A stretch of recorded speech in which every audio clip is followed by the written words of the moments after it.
Pledge of Allegiance, so let's stand please. Flag of the day. I pledge allegiance to the flag of the United States of America and to the republic for which it stands, one nation, under God, indivisible, with liberty and justice for all. Okay, welcome everybody to the 2024-2025 Beauchamp Historical Club. Tonight we have Derek Pratt, Director of Education and Programming at the Erie Canal Museum, one of my very most favorite places in the whole world. I have loved that for a million years. It's one of my favorite places to go. Now let me ask, did anybody have to learn the Erie Canal song in school? We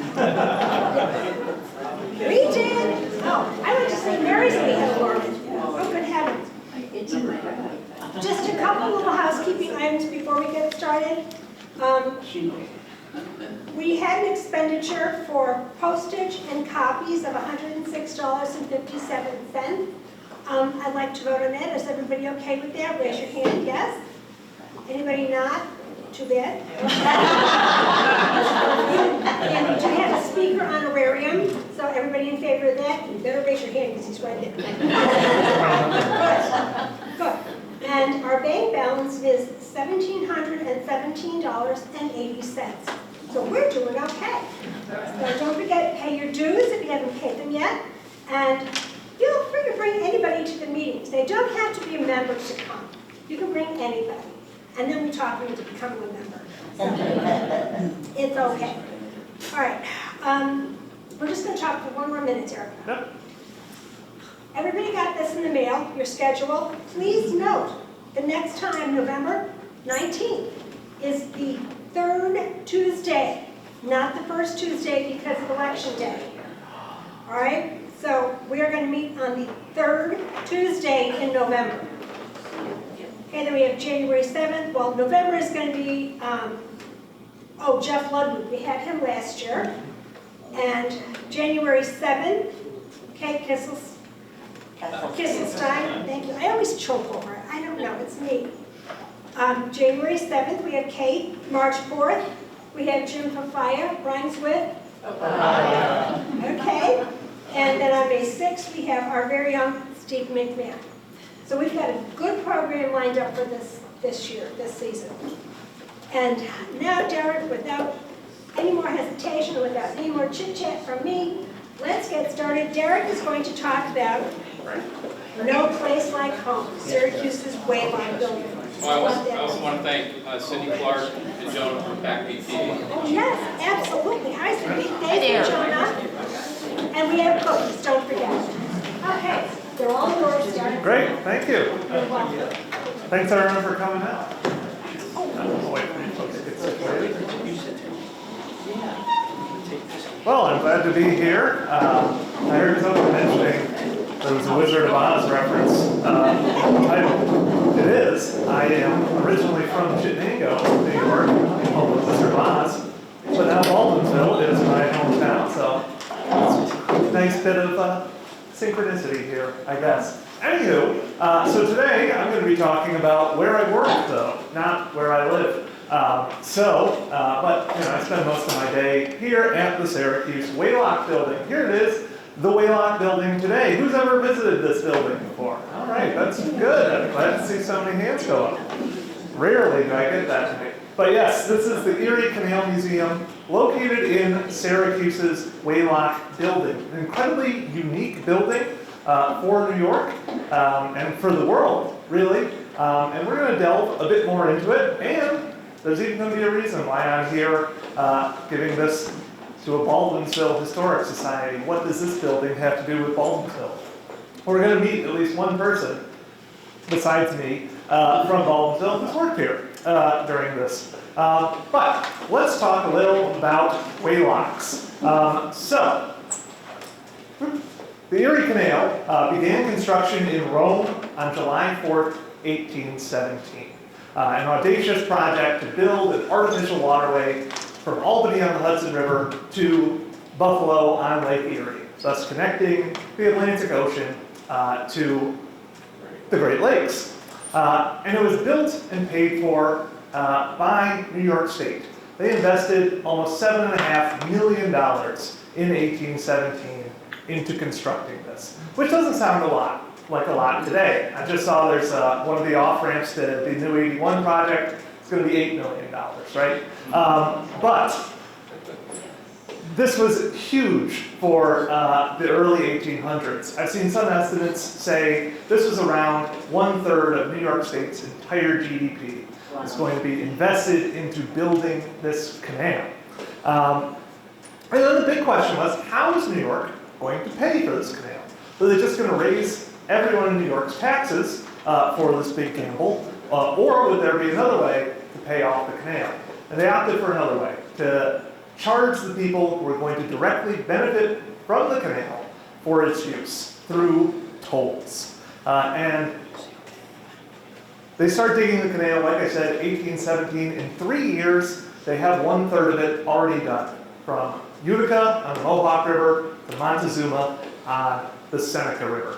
And in May of 1820, navigation on the canal starts, and so too does toll collecting. Get ready for a riveting ride through toll collecting. There are a bunch of different toll houses set up all along the canal. In most major towns, there aren't cities at this point in time. Syracuse in 1820 has 250 people living in it. But here, this is the Erie Canal right here. This is what at the time was just a small 1.5 mile long side canal up to Salina, so they could access its salt. It will eventually become the Oswego Canal, coming pretty close to here. They intersect right where Erie Boulevard and Oswego Boulevard intersect today. There's a small island, you can see it right here, in between those two canals, an artificial island, if you will, called Goose Island. That's where they set up the toll booth for Syracuse. And on July 1st, 1820, they let people use the canal for free for about 3 months. And then they started collecting tolls. Joshua Foreman is Syracuse's toll collector. He's pretty notable. He's the first person who actually proposed the idea of a canal in the state legislature. And it's kind of regarded as the founder, if you will, of Syracuse. He's not the first guy to live in Syracuse, but he's really invests a lot of money into Syracuse, etc. So he gets appointed toll collector, and he's also the highest paid toll collector in 1820. So he sets up his little shack or something. We don't know much about this toll booth here. And the way you would charge tolls at this time was by water displacement. So they know how high, they mark somehow how high your boat rode in the water when it was empty, and then when you put stuff into your boat, they can figure out how much that cargo weighed and charge you based on how much your cargo weighed. It should be noted throughout this whole talk, different products have different tolls assessed on them. For instance, lumber versus salt, you have different tolls. Usually it's just about kind of convenience and what they can charge, what the market can handle, but also sometimes, because this is owned and operated by New York State, we'll also see tolls differ depending on how much New York wants to encourage an industry or oftentimes discourage an industry. Probably the most infamous of these different toll rates are those on salt. New York really wanted to encourage New York State's salt industry, so New York made salt at a significantly lower tax on it than what was referred to as foreign salt, which meant salt from anywhere, not just other countries. But Ohio, Michigan, their salt weighed more. This wasn't the most efficient system. So in 1824, what are called waylocks start being made. Rather than having, Joshua Foreman or some other guy just kind of eyeball your canal boat and say, I think you have this much in it, they start producing these things called waylocks, this is a talk about waylocks, right? The name kind of shows you what it is. It is a lock, just like the lock you can see down the street here, except Rather than changing elevations, it's there to weigh your boat. And in 1824, you have Syracuse's first waylock built. This is before the canal is even open. The whole system opens 1825. But a small canal was dug right here under what was then Foot Street. This is James Street in Syracuse today. Small channel is built this way to a weigh station. This would not weigh your boat, and instead weigh the water that your boat displaced. It was really weird. At the museum, we have had many debates as to how exactly this functioned. We don't really get it. Similarly, canal people, canalers had not been studying their Archimedes either, and were like, what are you doing? So they did not really believe the hydrostatic waylock. It was wildly unpopular with canalers. So much so that a few years later, New York says, we're getting rid of the hydrostatic waylock, and instead building Syracuse's second waylock. In 1828, in the same location, they're going to get rid of the complicated water measurement system, and instead use how most people weigh stuff, scales. You have your first scale introduced to the waylock. It should be noted, this is not a waylock building, to our knowledge. At this point in time, they just have a hole in the ground that they can drain water out of, and there's a scale inside of it. And there's probably, like a shack nearby where your weighmaster can hang out and take care of this stuff. But yeah, Syracuse is still a pretty small town. They have rudimentary, buildings at best. However, 1834, that first waylock, well, that second waylock, I guess, proves to be not the best still either. It's too small, there's too much traffic, and it was built of wood originally, so it was rotting out. So, 1834, the Erie Canal has been open for 9 years now. It is almost completely paid off, that $7 million loan that they took out with building the canal. And almost a third of that was paid for right here in Syracuse with Syracuse Salt. Salt pays for a massive amount of the original Erie Canal's construction.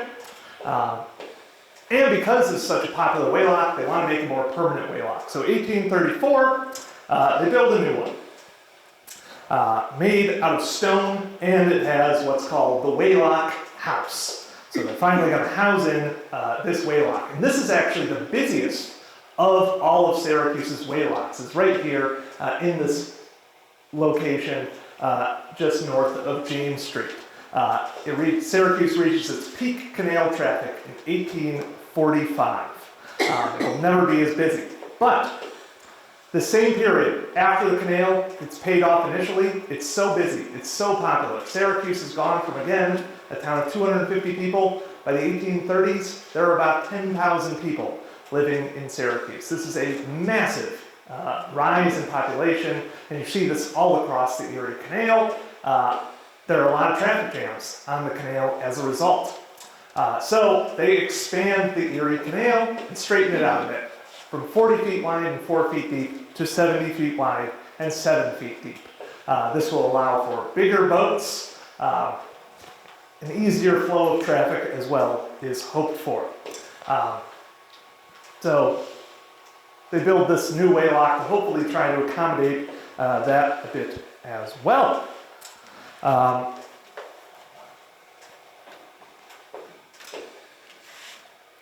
Yeah, 2 years later, that's when the enlargement begins. And this is when we also start running into problems with this waylock. Because this new, bigger canal holds bigger boats, and that original waylock is built before the enlargement. So even though it's built to accommodate somewhat bigger boats, they don't recognize how big boats are going to get on the Erie Canal.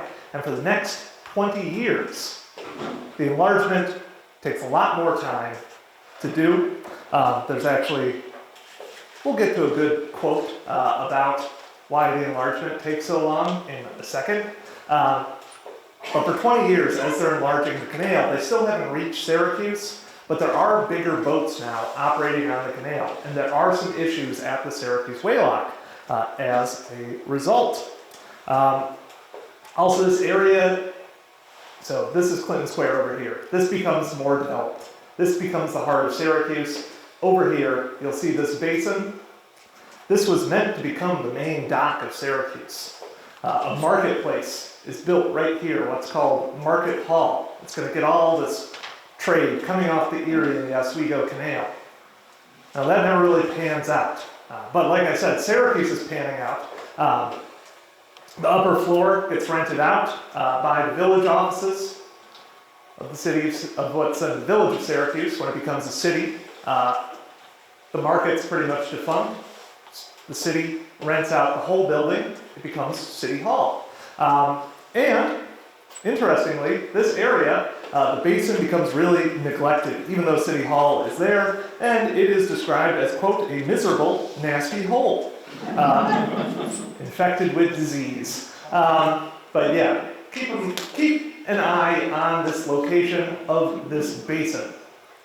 So this is becoming a problem area. The Waylock is becoming a problem because it's too small. Also, you may have been wondering, why do they do this weird thing where they have to like divert off of the canals into this side thing? We don't really know why engineers decided to do that, but canalers hated this, especially once they got bigger boats. It became even harder for them to navigate up this little channel. So by the late 1840s, people are getting pretty upset about the Syracuse Waylock. Also, people are getting pretty upset in the 1840s about the canal in general. So that enlargement project that began in 1836, it has a lot of problems. New York almost goes bankrupt because of the Panic of 1837. In fact, several other states do go bankrupt because they try to imitate New York and build their own canals. New York avoids that, but they stop all work on the canals for a number of years with what's called the Stop and Tax Bill. Actually, the next speaker here in this series, Jeff Ludwig, his subject is the one who signs the Stop and Tax Bill, William Seward. Seward's often kind of blamed for getting them into this mess as well. The Whigs, when they take power, spend lavishly on the canals. Anyway, this really delays production, and it stops a new, bigger, and better Waylock from being built to service these larger canal boats with the enlargement. However, by the 1840s, there's finally starting to be some progress. New York State has taxed enough money that they're able to start building the canal again. And they recognize that there is a problem with this Waylock. We've already talked about it enough times. In 1848, the Canal Commission starts looking for new bids for a fourth Syracuse Waylock building, which brings us to the real subject and star of today's show, the Waylock building, seen here. So they look for bids 1848, whoops, and they finally come to it on November 15th, 1848. They also make a crucial decision. They're going to move the Waylock from that weird side channel that would have gone on this picture under James Street to that basin location that was being unused, that filthy, dirty hole, as it was described earlier in the newspaper. So City Hall would be right where the word fourth is here, and a new Waylock's going to be built right here. They let their contract out on November 15th, 1848 to the contractors of Caisson and Lewis, and they began work January 1st, 1848 in this site. There have been a number of businesses here before, notably a lumber yard, as well as a grocery store and a warehouse. Those are going to get torn down, and they will start building this here January 1st, 1848, like I said. And this building is going to be much more grand than that 1834 building. Syracuse, by this point in time, has grown, again, 250 people, 1820. By 1850, there are about 30 to 40,000 people living in Syracuse. It is becoming one of the preeminent cities of the canal. And Syracuse wants to reflect that with their new Waylock building. So they build what we see here, with 16 square piers, with Greek Doric capitals. It's overall built in the Greek Revival style. You know, this is the early American Republic. They're really trying to harken back to ancient Greece and Rome, these ancient democracies and republics. So you see a lot of buildings like this all across upstate New York. You know, we also see the classical names and stuff harkening back to Greece and Rome as well. So first contracted, they hire a guy out of Utica, a very famous canal engineer by the name of Squire Whipple, to make the new scale that will be built for the Waylock. So those first several Waylocks, they can hold boats that carry about 50 to 75 tons on them. The new enlarged canal boat is usually estimated to carry around 250 tons of goods, what we see here. So they get Squire Whipple, who is this preeminent canal engineer, to build the canal, the Waylock scale. Whipple becomes kind of one of America's foremost experts in Waylock scales. It's a very niche profession, but he builds at least 2 other of the 7 statewide Waylock building scales. And he's most famous for his bridge design. The Whipple Truss is famous in engineering circles, I guess. I am not in engineering circles, but from what I understand, the truss bridge he makes, there are hundreds of these across the canal. Those of you who know your canal song, he's the guy who makes those low bridges that everyone's getting down for, is Squire Whipple. So he makes the scale for them. They've got a good solid scale, and it will open on July 22nd, 1850. We get our first boat goes through the Waylock. Meanwhile, the former Waylock site was sold for $80. And the contract that was sold, so this was a steal, really. The contract for the old Waylock, where was it? It said specifically that the buyer had to remove the old Waylock as soon as was feasibly possible. So the buyer is a man by the name of John Durston. He actually gets that Waylock removed by the end of the month. However, the newspaper reported that the old 1834 Waylock had to be blasted apart with gunpowder. This is a great line from the newspaper reports. It said, quote, "That lock was built before mechanics had learned to slate their jobs." You can also see why there were major cost and time overruns in the enlargement as well. New York would, by this point in time, have perfected corruption. Speaking of which, let's talk about working at the Waylock. So there are 2, let's go back. You can see here, we've got 2 floors on the Waylock. You've got here your weigh chamber where your boat goes in and is weighed, is this hole. There is another half of the building is the ground floor, and then there's an upstairs. What you can't see in this picture is that the scale apparatus hangs over the weigh chamber. So this entire half of the building, the canal side, that's all dedicated to the scale. No one's working on this half. That's just the scales doing its work. So keep that in mind when we talk about people working in the Waylock. So there are 2 floors. Anyone watch Downton Abbey? Yeah. You might be familiar with the concept. You've got the upstairs and the downstairs. It's very similar kind of distinctions here in the Waylock building. The first floor and second floor do very different jobs. Rarely do they meet. Something bad is happening if someone from the first floor is coming down, or from the second floor is coming down to the first floor.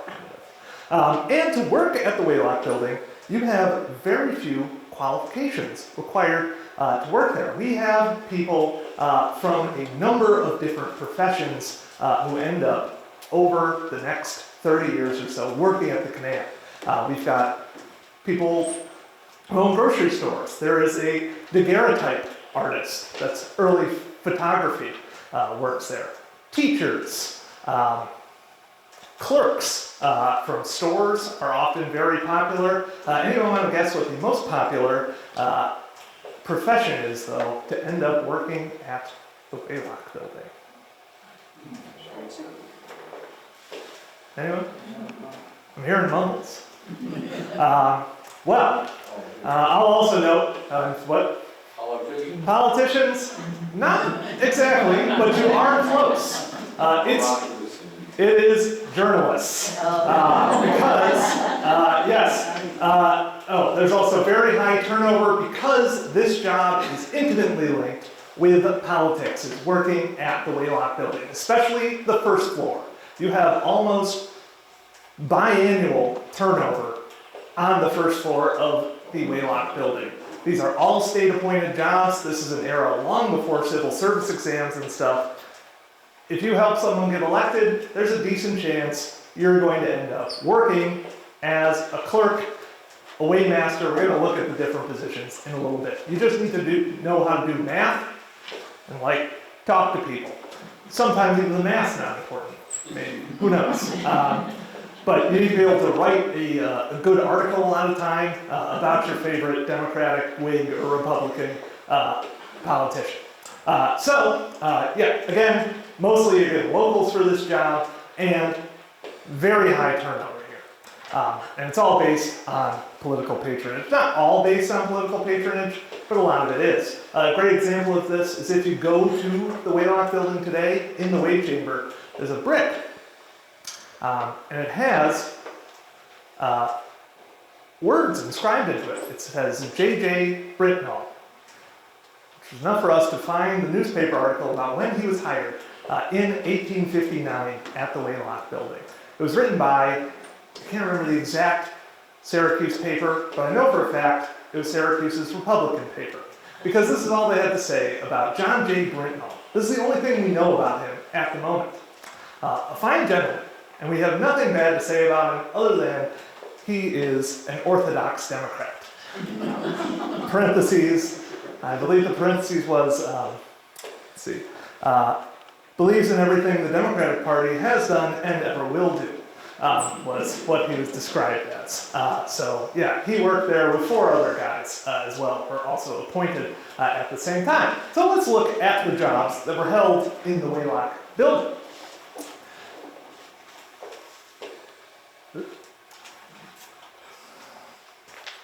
We'll start on the second floor, which has a lot less turnover and is less kind of related to those political whims of people. There's a lot less turnover on the second floor, in some cases. In other cases, there's just as much.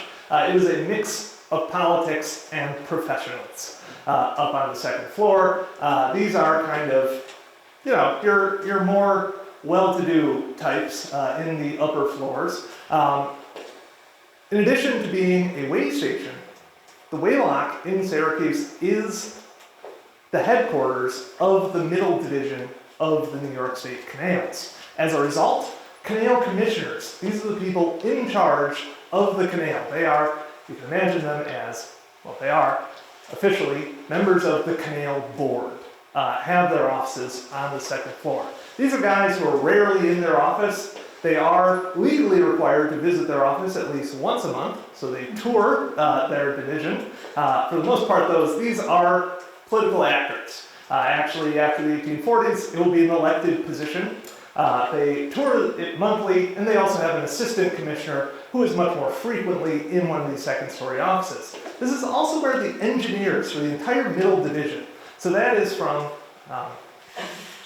just outside of Rome all the way to the Seneca River. That's your middle division of the canal. All the different engineers are planning there. The state engineer has office space at the Waylock. He's obviously based out of Albany, but does occasionally come to Syracuse. He is, much like the commissioner, required by law to do that, so they do have to see these state officials. Then you've got your division engineer, who is truly based out of Syracuse, as well as resident engineers and assistants are all here in Syracuse. The Waylock is also unique, as it is the only Waylock of the 7 across the state that also has offices for the superintendent of repairs for the middle division. There's 3 divisions on the canal. Superintendent of repairs, Canal Commissioner, Superintendent of Repairs, these are very highly political positions, regularly appointed and not appointed. They're also not like ones that you need advanced degrees or any sort of knowledge to do, other than to say like, hey, I'm good at delegating these people who can repair stuff to go repair stuff, right? Central New York's repair forces are also based out of the Waylock. You have what are called hurry-up scows that exist, so there's a 4-mile-an-hour speed limit on the canal. State-owned boats are the only boats allowed to break that speed limit and go over 4 miles an hour, so they can rush to various repairs that need to be done. You know, sunken boats, holes in the side of the canal, etc. And the superintendent of repairs is in charge of that. Engineers, I should mention, are far less. That has the least turnover.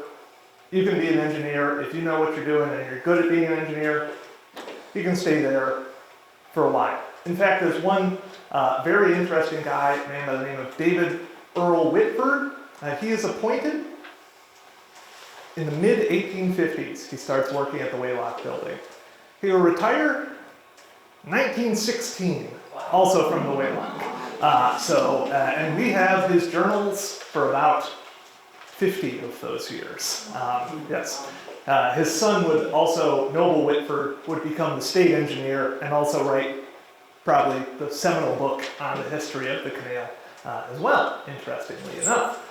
So probably when this picture's taken, and almost any other picture I'm showing you, David Whitford was wandering about one of these halls.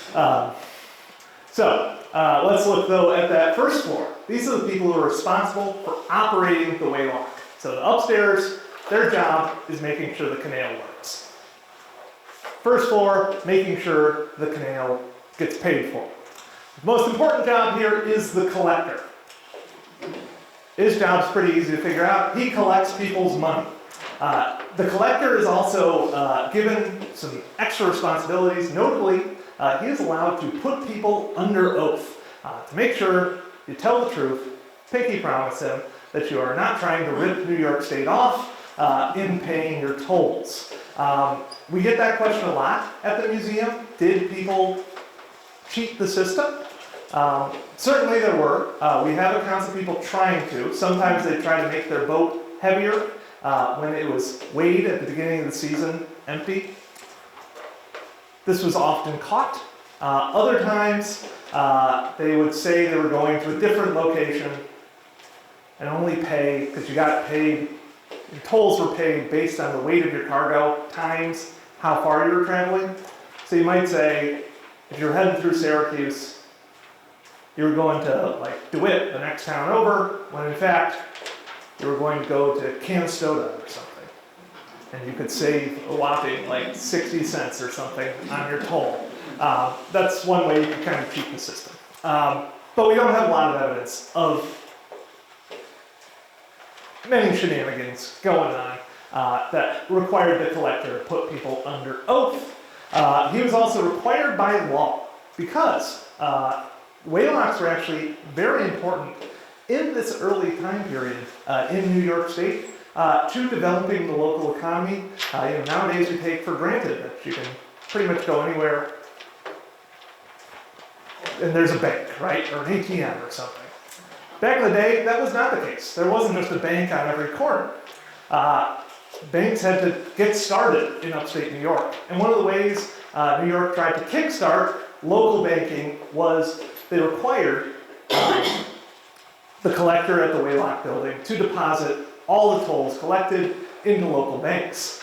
And we're going to see that the Waylock had a lot of money to invest in the local banking. The collector also would employ several clerks. That's what J.J. Britnell was doing. He was a clerk for the collector at the time. You also have, and this is another job that was unique to the Syracuse Waylock building, the boat inspector. He's a boat inspector. He inspects the boats. Usually the collector would do that, but Syracuse's Waylock of the 7 was the busiest. So because it was so busy, they had this extra job. I have seen several things. In case you haven't noticed, I love political corruption on the Erie Canal. It's a hobby of mine. Syracuse is cited as, because of how many jobs there were to give out at the Waylock building, and the Syracuse salt industry was also heavily regulated by the state, which means it had a lot of appointed positions to ensure those regulations were met. Syracuse is like renowned as the center of political patronage and kind of graft, because you can get a million different jobs there, including things like boat inspector. Then you've got probably the most famous job at the Waylock building, that's the Weighmaster. No one on the Erie Canal was ever creative in naming something. You can always tell what they do. The Weighmaster is the master of weighing boats. He was in charge of making sure your boat got on that scale, making sure it weighed how much it was, and telling the collector how much that was, who would then do the math and figure it out. Weighmaster also employed several clerks as well. So we probably got around 10 to 12 people working on the lower floor of the Waylock. And while the folks in the upper floors, they would go home, you know, that section would be closed for the night. The first floor of the Waylock operated 24 hours a day, 7 days a week, because the canal also was operating that much. And Syracuse was the most important of these Waylocks. And it could only weigh about 4 boats an hour. And you've got thousands of boats on this system. So the state can't afford, nor can canalers afford, to let these Waylocks go unattended at any point in the day. Now, let's talk a little about weighing things. Despite how important the Waylock is, shortly after it opened, it seemed like there was an issue with that Squire Whipple-made scale. Canalers were noticing some serious discrepancies in the tolls they would have to pay at Syracuse versus other Waylocks. It actually became known at one point as the Syracuse Guest Pond. Squire Whipple, when confronted about this, always said his scale was fine. It was human error that was making it so people didn't know how to weigh boats properly. He may have overly designed his scale. It becomes enough of a problem, though. Also, the scale was built 10 feet too short on both sides, which is not something you want when you have a 250-ton boat. You don't want 20 feet of it hanging over the edge. This could seriously damage boats, and it would. And boats actually kept getting bigger. The enlargement is finally completed in 1862. So boats are getting bigger, the Whipple scale breaks a few times, and is having all of these calibration issues. 1861, a new scale, the Sampson scale, because it's so strong, replaces it. And, oh, I have somewhere here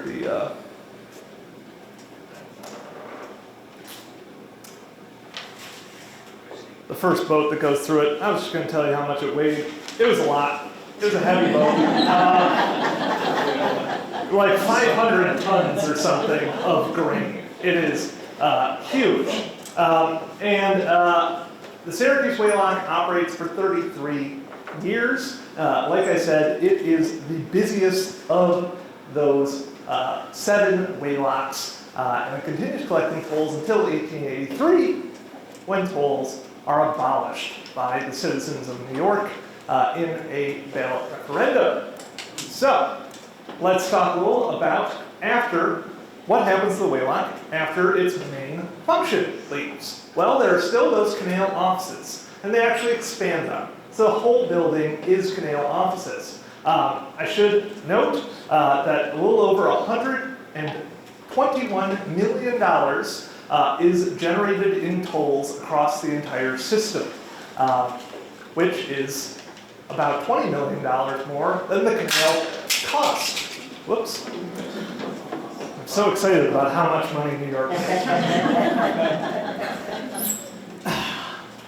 I was stunned that New York, whatchamacallit, here actually made money on a project. Great rarity. There we go. Oh. Yeah. So Syracuse collects about $57 million of that, of the $121 million. The Waylock still functions. It serves a few purposes. At the beginning of the season, they would still weigh empty canal boats. So presumably the state can continue to tax them and have a good record of what was flowing on the canal as well, what type of boats were out there. Just like how you have to either register your car, you also have to register your canal boat as well. And part of that was getting your boat weighed. So they still keep weighing boats at the beginning of the year. It also serves as an emergency dry dock. If you are in Syracuse, your boat has some emergency, you can make an emergency pit stop in the weigh chamber, and they can patch up your boat real quick. I'm sure everyone at the Waylock was delighted when that would happen. Also, if there were any issues, let's say, like in 1907, there's a famous moment when the aqueduct over Onondaga Creek gives out and starts sucking in all the water from the surrounding area. You need to really empty your canal as quickly as possible to prevent further damage, and the Waylock can help do that. They can open up the sluice gates and help drain the canal. Also, every winter they drain the canal as well for basic maintenance. So that's really what the Waylock's doing. It's mostly, however, functioning as offices for the state engineers. The canal commissioner for the Middle Division is still based out of there. The superintendent of repairs and repairs on the canal are still based out of the Waylock as well. In 1903 and 1906, they're going to do major renovations to really stop making this function as a Waylock at all.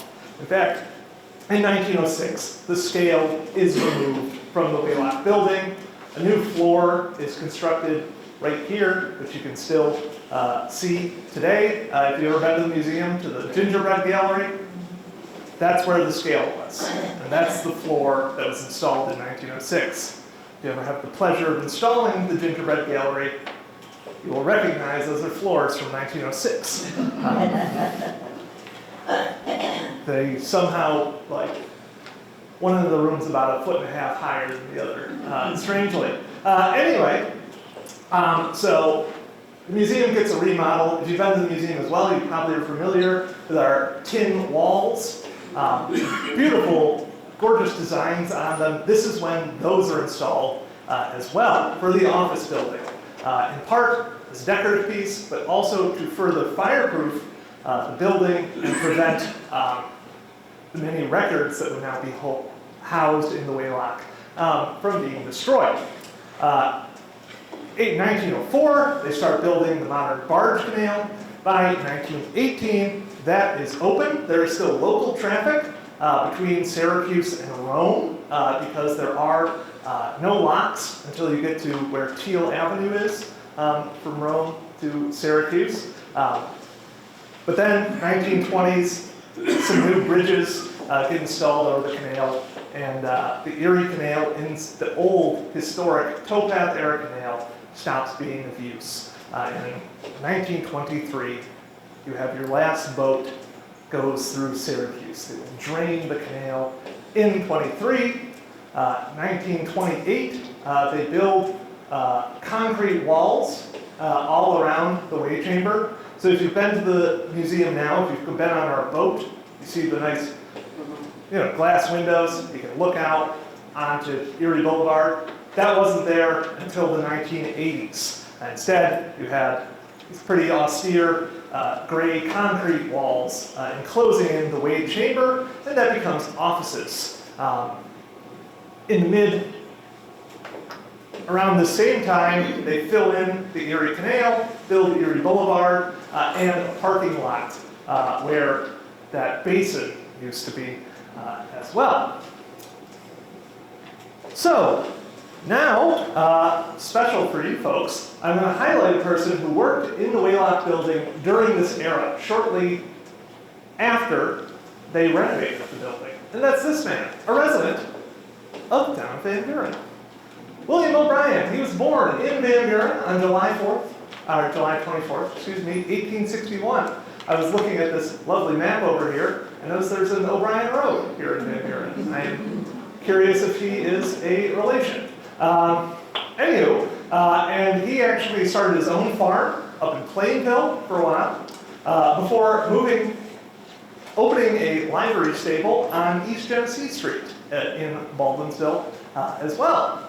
He apparently was pretty good at that, became quite the manager, as we will see in a little bit. And in 1910, he begins his careers, which will last for 33 years, with the New York State Canals. He starts off in 1910. He's brought on board, he is appointed as the New York State Canals Superintendent of Repairs for the Middle Division, a job we've already talked about. He's in charge of making sure the whole Middle Division gets repaired.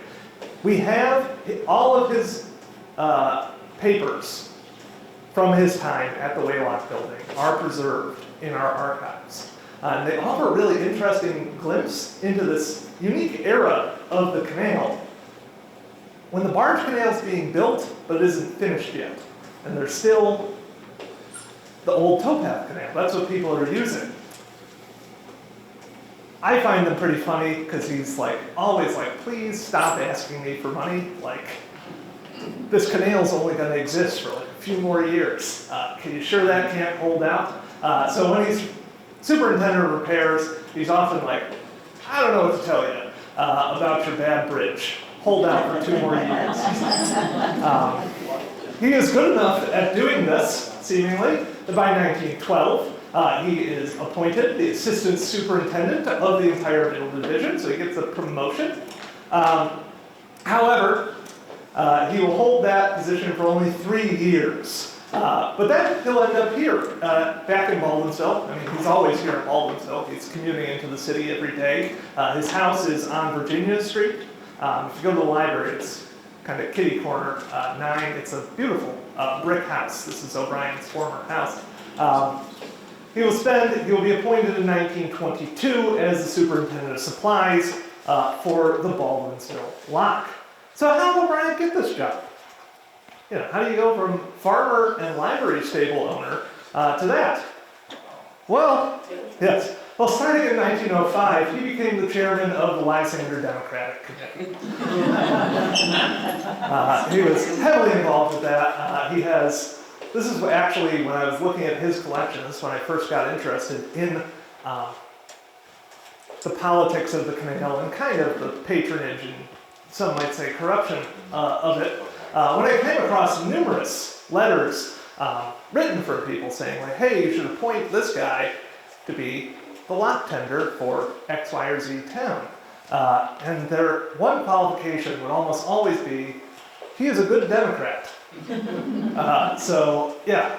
was pretty good at that.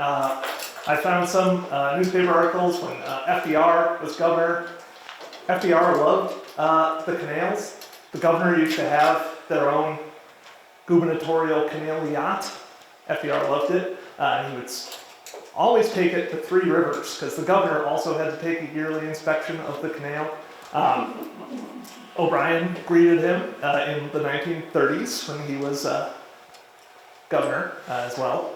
FDR also swam out at 3 Rivers. Interesting little fact. So he will be chairman of the Lysander Democratic Committee for much of the rest of his life. I actually just discovered that across the street from his house was a very notable member of the Lysander Republican Committee. So that must have been a fun street, Virginia Street, in the 1920s. Anywho, yeah, he would become an important member of Baldwinsville society, both with his role on the canal at the lock. He would hold this position for another 20 years, as well as chairman of the Democratic Committee as well, before passing away November 25th, 1942. He also managed to secure for his son another important political position you would often get, who was the postmaster for the town as well when he passed away. So there's William O'Brien, local, who worked in the Waylock building. If you've ever been to the museum, this is what is the Waymaster office. Right next to, so right on the other side of this wall is the Way Chamber. And we might still actually have this desk at the museum as well. Our interns work at it. Anywho, so that's the world William O'Brien is in. Eventually, once they fill in the Canal Corp moves out of the Waylock. And instead, the Department of Engineers and later the Department of Transportation take over the Waylock building.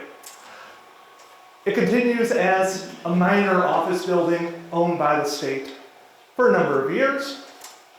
Things start to change for the Waylock, seen here, 1857. You have the authorization of the construction of I-81. Part of those plans, so this is from the construction of 81. You'll notice the lack of giant highways right here, north of the museum.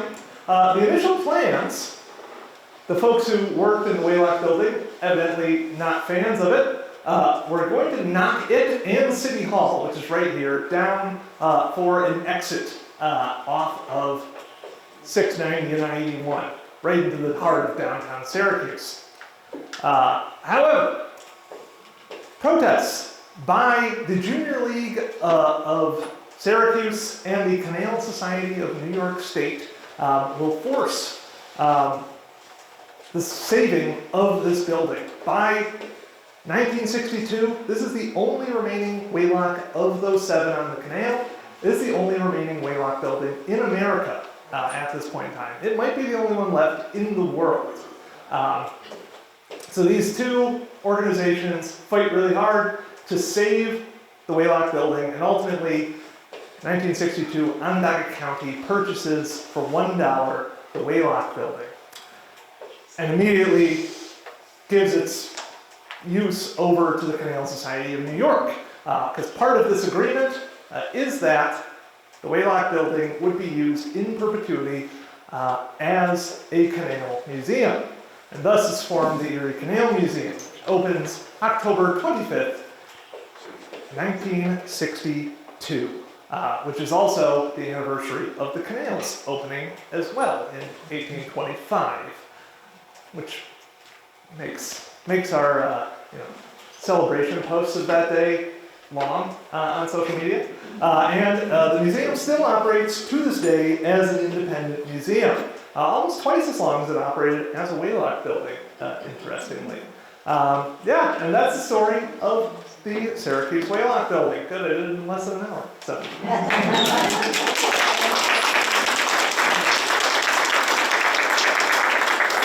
Are there any questions?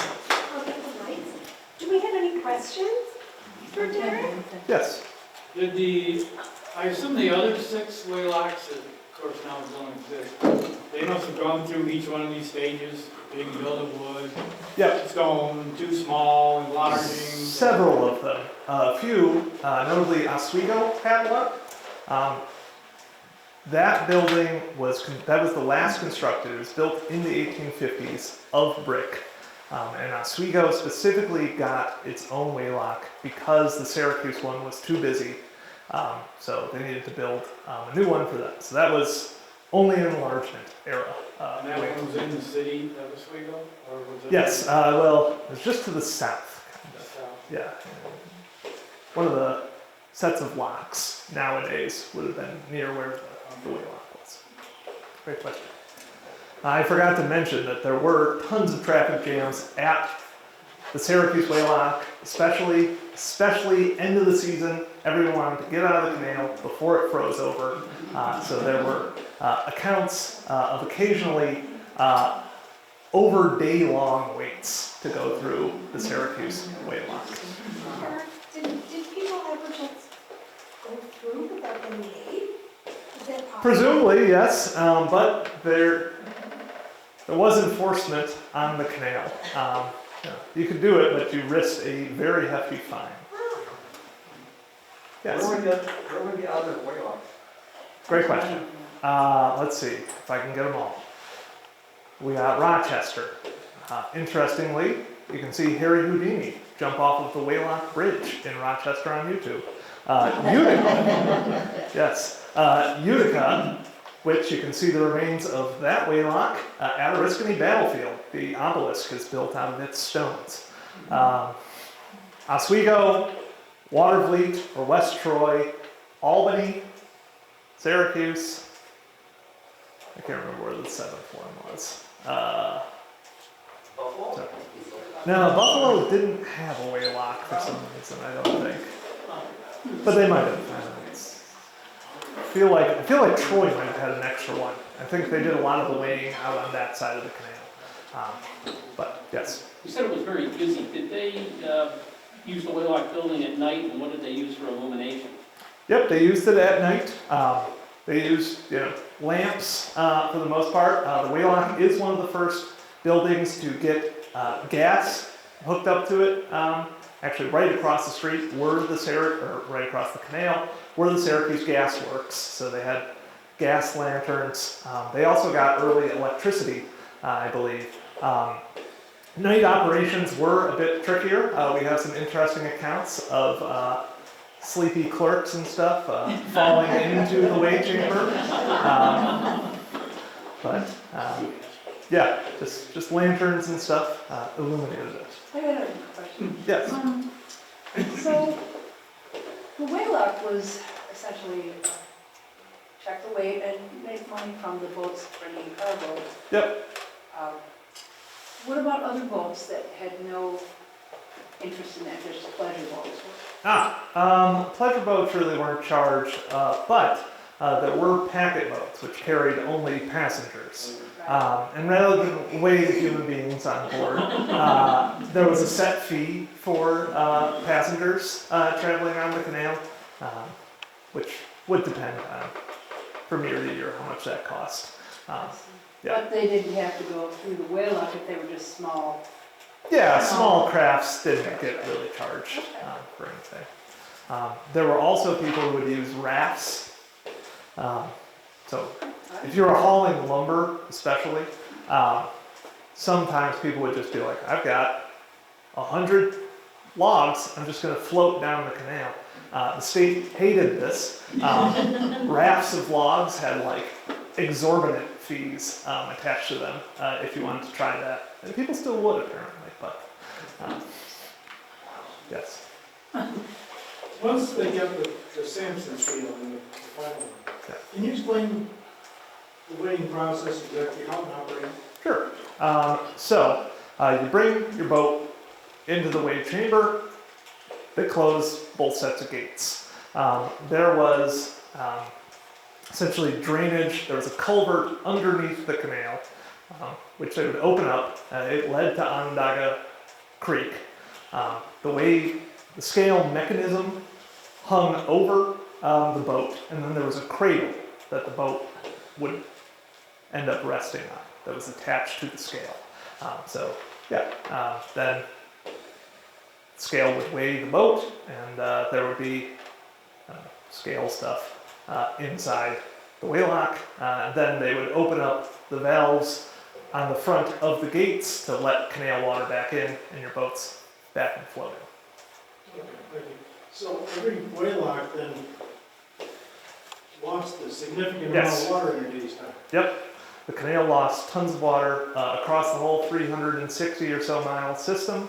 It was estimated by the USGS in the 1970s that 8 inches of water were lost every single day across the whole system. So tons of water were being lost on Waylocks and downhill lines. Yes.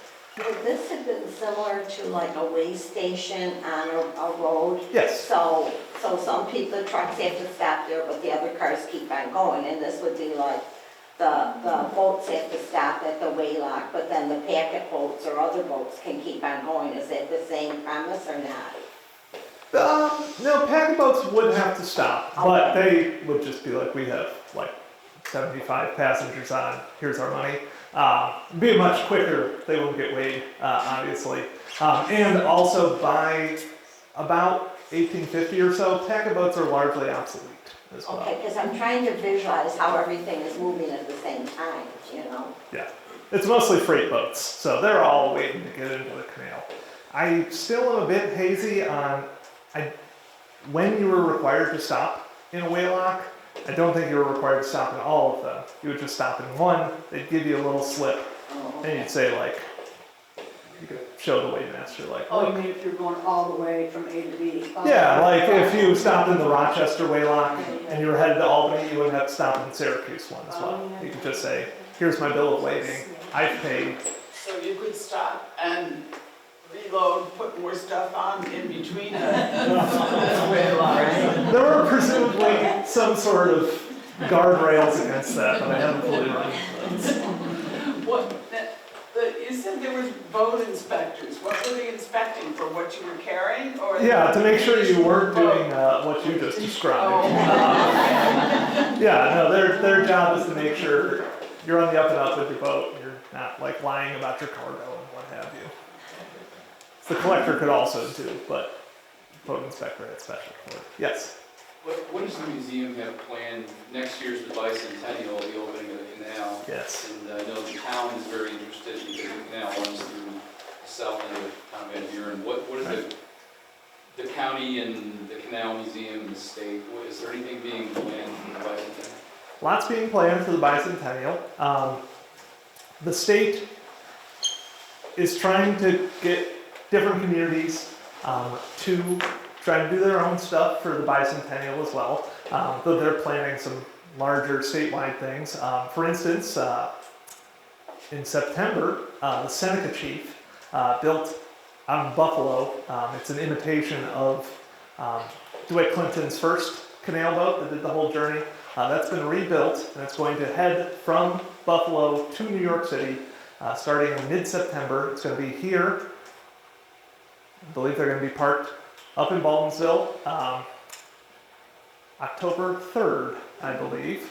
I know that because they're coming to Syracuse October 4th and 5th, and I got a lot of work ahead of me to figure out what we're going to do for that.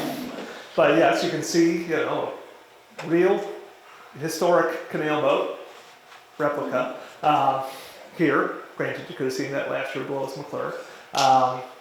At the Erie Canal Museum, I have here saying subscribe to our e-newsletter or become a member and get our real physical newsletter as well. We have monthly speaking series. This year we have 2 a month, one in the evening, one at noon. They are both live and in person at the museum as well as on Zoom. And we record them, so even if you can't make them then, you can get them. We're going to have those speaking series back. However, we're also planning these kind of smaller kind of symposiums. We're going to have 3. One in the spring, one in the summer, one in the fall as well, so people can really dive deep into the canal. There's a lot of stuff going on the canal. It's a really hard question to answer. Yeah, there's a million stuff. Keep your eyes open.